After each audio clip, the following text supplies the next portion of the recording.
કેવી રીતે ખબર પડે કે તમારા ઉપર કુળદેવીની કૃપા છે કે નહીં?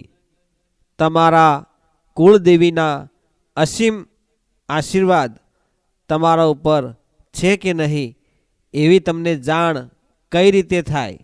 મિત્રો, ચાલો જાણીએ આપણા કુળદેવીની કૃપા આપણા ઉપર હોય એવી તે આપણને કઈ રીતે ખબર પડે, અને મા ભગવતીને, મા કુળદેવીને આપણે કયા સંકેતો દ્વારા આપણે એને ઓળખી શકીએ, એને સમજી શકીએ અને એના ગુણગાન ગાઈ શકીએ અને મા કુળદેવીની ભક્તિ કરી શકીએ. તો આવા સંકેતો દ્વારા આપણને કુળદેવી માની કૃપા આપણા પર હોય એવો આપણને અહેસાસ અને ખ્યાલ આવે છે.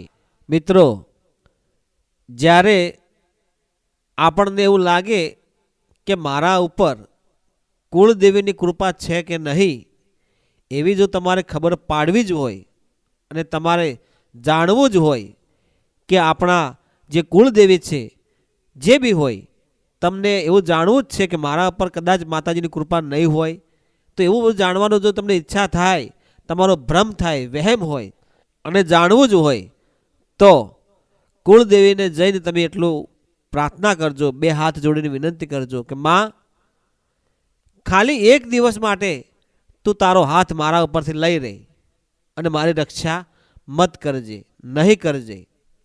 તો તમને ખબર પડશે કે કુળદેવીનો હાથો કે એમની કૃપા તમારા ઉપર છે કે નહીં. કેમ કે જેવા તમે મઢેથી, માના મંદિરેથી તમે નીકળો અને અચાનક જ જો ક્ષણવારમાં તમારો એક્સિડન્ટ થઈ જાય, તમે પતી જાઓ, તો ખબર પડે કે ના હોય કે કુળદેવી છે કે નહીં.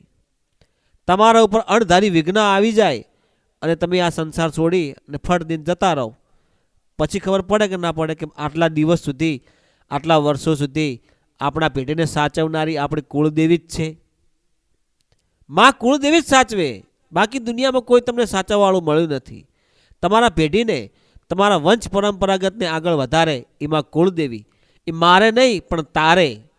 તમે કદાચ કોઈનો ગુનો કર્યો હોય, કોઈથી પૈસા પડાવીને લાવ્યા હોય, છેતરપિંડી કરી હોય, તમે કોઈના ખોટા ઝઘડા કરીને ઘરે આવ્યા હોય, તો સામેવાળાનો દેવ હોય, તમારો વ્યવહાર લેવા આવ્યું હોય, તો પહેલાં તમારે કુળદેવી ઊભી થઈને કે ઊભો રહેજે, પહેલાં હું મારો જે માણસ છે એને મારતી નહીં, જે હું એને સદબુદ્ધિ આપી, એને સમજણ આપી, થોડીક શિક્ષા આપીને તારો વ્યવહાર કે તારો ગુનો કરાવીશ, પણ મારી પ્રજાને કે મારી ક્રિયાને કે મારા બાળકોને તું હેરાન પરેશાન કે માર પછાડ કરતી નહીં.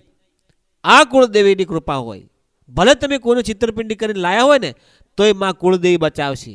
તમે કોઈનું પડાવી લીધું હશે તો તમને માં કુળદેવી તમને મીઠાશવાળો ઠપકો આપશે. તમારો જે વ્યવહાર હશે એ સામેવાળા માણસ જોડે ભરાવશે, પણ તમને ડૂબવા ક્યારેય નહીં દે. આવી કૃપા માની હોય એની પેઢી તરી જાય. જેને કુળદેવી માના પારખા કરવા હોય ને, એ ખોટા વહેમ કે ખોટા બ્રહ્મ રહેશો નહીં, ખોટી કોઈની વાતોમાં આવશો નહીં કે તમારે આ દુઃખ છે, તમારે ફલાણું દુઃખ છે, તમારે ઢેંકણું દુઃખ છે. આવું કશું જ હોતું નથી. મિત્રો, તમે જેનું સતત ચિંતન કરો છો, તમે જેના વિચારો કરો છો, એવા વિચારો થકી તમારું મન એ પ્રવાહમાં જતું રહે છે. જેવી દિશા હોય, જેવો સંગ હોય, જેવો તમારો વ્યવહાર હોય, જેવી તમારી વાણી હોય, જેવી તમારી રહેણી કહેણી હોય, એવું જ તમારું જીવન થઈ જાય છે. જો તમે સારા માણસોમાં ઉઠક બેઠક કરો તો તમારું જીવન સારું ચાલે છે. જેવા તમારા વિચારો પોઝિટિવ વિચારો હશે તો પોઝિટિવ તમારું જીવન રહેશે. મિત્રો, તમે ઘણી જગ્યાએ દાખલા સાંભળ્યા હશે, તમે જોયું પણ હશે કે માવતરને જો દીકરો જોતો હોય અને જેને દીકરો ના હોય, વંશ ના હોય, પેઢીમાં સંતાન ના હોય, એ લોકો 10-10, 20-20 વર્ષ સુધી ડૉક્ટરો કર્યા હશે, દવાખાના કર્યા હશે, માતાજીના ભાવિ ભક્તો જોડે ગયા હશે, સાધુ સંતો જોડે ગયા હશે, કોઈના આશીર્વાદ મળ્યા હશે, પણ સંતાન પ્રાપ્તિ નહીં હોય. તમે આવા ઘણા બધા દાખલાઓ જોયા હશે અને તમે સાંભળ્યું પણ હશે. પણ જેના ઘરે પહેલાં જ ખોળે જો દીકરો હોય તો શું એ માં કુળદેવીની કૃપા નથી? તમને ખબર નથી કે આ માતાજીની કૃપા છે? કુળદેવીની કૃપા છે. અને જે લોકો 10-10, 20-20 વર્ષ સુધી બાધાઓ, માનતાઓ, આખડીઓ રાખે છે, એ લોકો પણ જો માં કુળદેવીના અસીમ કૃપા મેળવવા માગતા હોય તો બધો જ વિશ્વાસ અને તમારો જીવનનો આધાર કુળદેવી માં ઉપર છોડી દો. દુઃખ હોય કે સુખ હોય, તારે તોય તું ને માં મારે તોય તું, એવો વિશ્વાસમાં કુળદેવી પર છોડી દો અને તમારું બધું જ દુઃખ હોય, સુખ હોય, જે ઈચ્છાઓ હોય, માં કુળદેવીના શરણે તમે જતા રહો તો તમારી બધી ઈચ્છાઓ પૂરી થઈ જાય. તમારા બાળકો હસતા રમતા આંગણામાં ખિલખિલાટ કરતા હોય, ઘરમાં ક્લેશ કંકાશ ના હોય, રૂપિયે ટકે આવકમાં સુખ સમૃદ્ધિ હોય, તમારા સમાજમાં દુનિયામાં તમારો દરજ્જો મોટો હોય, કોઈ પણ વ્યવહાર ક્ષેત્રમાં તમારું નામ આગળ પડતું હોય, તમે જે ચાહો એ બધી ઈચ્છાઓ પૂરી થતી હોય, તો બોલો શું માતાજીની કૃપા તમારા ઉપર છે કે નહીં? ઘરમાં દુઃખ ના હોય એટલે કે કોઈ અણધારી વિઘ્ન ના આવતું હોય, કોઈ અચાનક અકસ્માત ના થાય, કોઈ એક્સિડન્ટ ના થાય, કોઈ બીમારી ના આવે, કોઈ કેસ કબાડા ના હોય, કોઈ કોર્ટ કચેરીના પગલાં ના હોય, કોઈ તમારા પર ખોટું વિઘ્ન ના આવે, આક્ષેપો ના નાખે, તો શું આ કૃપા માં કુળદેવીની નથી? આ જ કૃપા માં કુળદેવીની છે કે તમને ચારે બાજુથી માં કુળદેવી બચાવે છે. આનાથી વધારે દુનિયામાં બીજું કોઈ દુઃખ ના હોય. ઘરમાં શાંતિ હોય, ઘરમાં ક્લેશ કંકાશ ના હોય અને આખો પરિવાર એકતાથી એક સંપ થઈને રહેતો હોય, તો શું આનાથી મોટું કોઈ સુખ છે દુનિયામાં?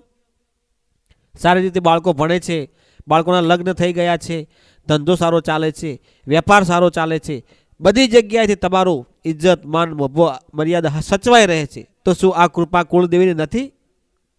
તો મિત્રો, માં કુળદેવીની કૃપા મેળવી હોય તો આપણા ઘરે જો સાધુ સંત આવતા હોય, આપણા ઘરે કોઈ અન્નનો વેરો થતો હોય, કોઈ 2-5 જણા જમતા હોય, તમે કદાચ માં ભગવતીના કુળદેવીના ગરબા કરતા હશો, ભજન મેળાવડા કરતા હશો અને વર્ષમાં એકાદ વખત તમે પબ્લિક જમાડતા હશો, કોઈને અથાશક્તિ તમે દાન ધર્મ પુણ્ય કરતા હશો, એના ઘરે આવું અજવાળું હશે જેનો આત્મા પુણ્યશાળી છે, ધર્મમય જેનો આત્મા છે, અને માં ભગવતીની કૃપા એવા વ્યક્તિઓ પર થાય છે.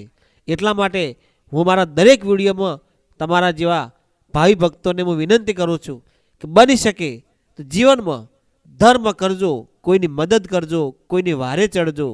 ગાય હોય, બ્રાહ્મણ હોય, સાધુ સંત હોય, તમારે કોઈ એવો વ્યક્તિ મળી જાય કે એની કોઈ દુર્દશા હોય તો એવા વ્યક્તિને તમે મદદ કરીને આગળ લાવજો, કોઈને સપોર્ટ કરજો, પણ ક્યારેય કોઈને નડશો નહીં, કોઈનું ખરાબ વિચારશો નહીં, ક્યારેય કોઈનું ખોટું મત કરજો, નહીંતર એનું પરિણામ તમારે ભયંકર સ્વરૂપમાં ભોગવવું પડે છે.